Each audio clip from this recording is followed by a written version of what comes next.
Salut à tous, c'est l'heure de revenir sur l'actu des jeux gacha et mobile de cette semaine passée concernant les nouvelles sorties, les nouvelles mages et les nouvelles annonces. Mais si vous souhaitez rester à l'affût de l'actualité liée à vos jeux préférés, pensez à apporter votre soutien en vous abonnant et en likant, et on est parti. Débutons par Ace Force 2, un jeu de tir 5v5 développé par Tencent et maintenant disponible en accès anticipé pour les appareils Android dans plusieurs régions.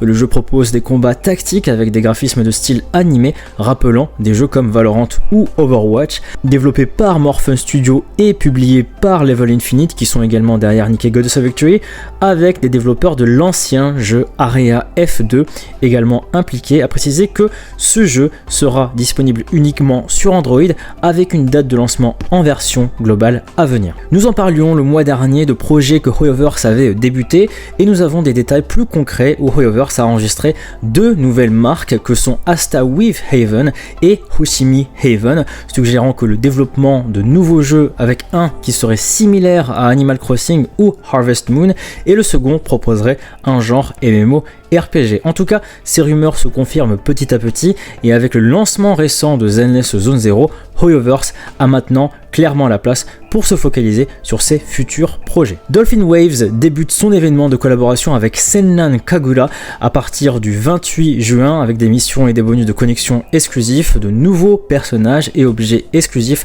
seront disponibles dans le gacha de collaboration ainsi que l'habituel bonus de connexion. Velvet React est un jeu de type BL, c'est-à-dire Boys Love, un genre qui met en scène des relations romantiques entre les personnages masculins et celui-ci sera disponible à partir du 9 juillet. L'anniversaire de Eversoul débute et vous récompensera grandement avec 2100 Everstone, 150 invocations gratuites et divers tickets et fragments, ainsi que de nouveaux personnages que sont Dominique, Larimar, Sigrid, Onyx et Lindsay.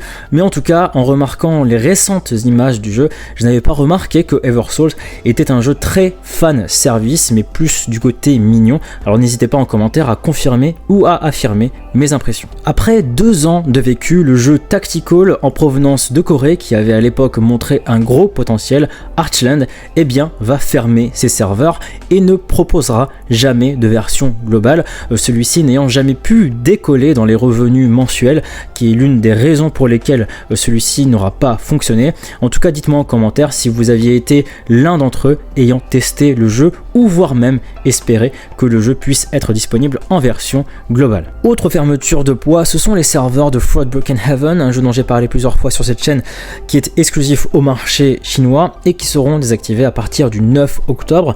Pour ce dernier tour d'honneur, les récompenses pour les joueurs seront très importantes. À préciser que seuls les joueurs ayant créé un compte avant le 3 juillet 2024 pourront jouer jusqu'au 9 octobre. Un jeu que je pensais un jour couvrir sur cette chaîne et vous en parler avec un concept rare dans les gachas par des waifus volant sur des balais futuristes dans des niveaux de type Bullet Hell, mais en tout cas j'aurai l'occasion de vous en reparler, de vous en présenter un live d'ici à sa fermeture. Astra Knight of Veda propose une mise à jour majeure le 11 juillet incluant des récompenses où vous recevrez une nouvelle couronne de la mort 5 étoiles, un personnage 5 étoiles et un sélecteur d'armes, et cette mage arrive également le jour des 100 jours d'existence du jeu, même si certains d'un autre côté critiquent Knights of Veda pour son manque de contenu et ses systèmes pay to win, tandis que d'autres apprécient les améliorations récentes. Je me doutais bien que Nikke Goddess of Victory allait remonter en flèche cet été et cela ne manque pas avec le jeu qui atteint la première place sur l'App Store, l'occasion pour les joueurs de recevoir 10 tickets d'invocation en récompense et nous verrons si cela se confirme également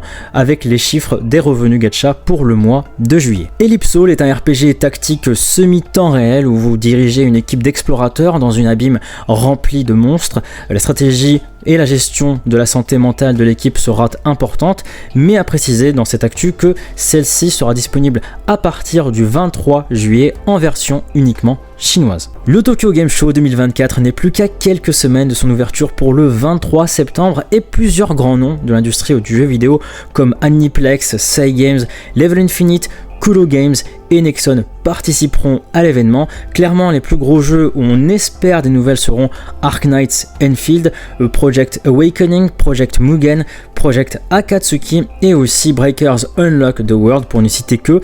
En tout cas, je serai présent, j'espère que les jeux seront jouables. L'opportunité est bien de vous faire visiter les lieux comme cela a pu être le cas sur d'autres lives que j'ai fait par le passé, mais on remarquera l'absence notable de Hoyoverse dans le lot. Certains sites internet rapportent que Tencent et Square Enix travailleraient sur un Final Fantasy XIV mobile. Le rapport ne dit pas spécifiquement s'il s'agira d'un portage mobile de FF14 Online ou d'une version séparée. Néanmoins, ce sera un rival ou tout récent Tarisland a rappelé que Tencent et Square Enix ont signé un accord de coopération en 2018 et en 2021 et où le président de Square Enix a déclaré aux médias que les deux sociétés travaillent sur des projets en commun avec Final Fantasy XIV qui était sorti en 2010 et que la coopération entre ces deux sociétés est quand même parfois assez difficile, comme en décembre 2023 où le jeu Nier Mobile avait été suspendu. Les préinscriptions pour le jeu mobile RE0 Starting Life in Another World Infinity est ouverte via le site officiel. Le jeu sera lancé cet été au Japon. Divers événements communautaires seront organisés avec le lancement et avec des récompenses pour les préinscriptions. Les épisodes de l'anime RE0 seront également rediffusés au Japon en lien avec la sortie du jeu. Aniplex travaille sur un RPG cross-platform intitulé Madoka, Magica, Magia, etc. Disponible sur iOS, Android et PC. Le jeu sera disponible en version japonaise et anglaise, mais actuellement il y a des restrictions régionales sur Steam. Vous incarnerez des filles magiciennes à la recherche de leurs souvenirs avec des combats au tour par tour et des labyrinthes à explorer. Le jeu promet des graphismes 3D et un scénario basé sur l'anime Puella Magi Madoka Magic. Les dernières nouvelles de Kairi Sei Million Arthur Ring remontent à octobre 2023. À l'époque, le jeu était en phase de test bêta en Chine et maintenant l'éditeur Square Enix a prévu un événement similaire avec de nouveaux tests qui débuteront le 12 juillet et qui ne concernera encore une fois que le marché chinois.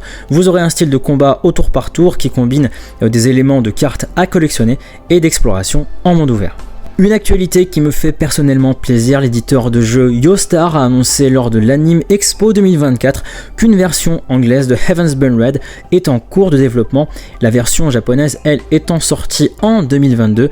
Il s'agit d'un RPG avec une histoire sur laquelle le scénariste japonais Jun Maeda y travaille, étant connu pour ses romans et qui propose ici une très belle intrigue. Le jeu est très bien soutenu sur le marché local japonais avec des revenus atteignant les 10 millions de dollars mensuels. Nous n'avons pas encore de date précise à savoir quand est-ce que la version globale arrivera, ni de page de préinscription pour le moment. Merci à tous d'avoir suivi cette nouvelle édition de l'actu des jeux mobiles et gacha. Cette semaine a été l'occasion pour moi de commencer à jouer à Zenless Zone Zero, un jeu qui au final me plaît beaucoup, et également penser à rejoindre le Discord de cette chaîne où de nouveaux salons et événements ont été récemment ajoutés, notamment celle d'une liste de la sortie de tous les jeux du mois en question avec les dates précises, ainsi que d'un événement sur le salon vocal intitulé After Gacha où vous pouvez me rejoindre et ainsi discuter, partager vos avis sur le tout dernier jeu mobile gacha sorti en date. Encore une fois, n'oubliez pas de liker et de vous abonner et je vous dis à la prochaine.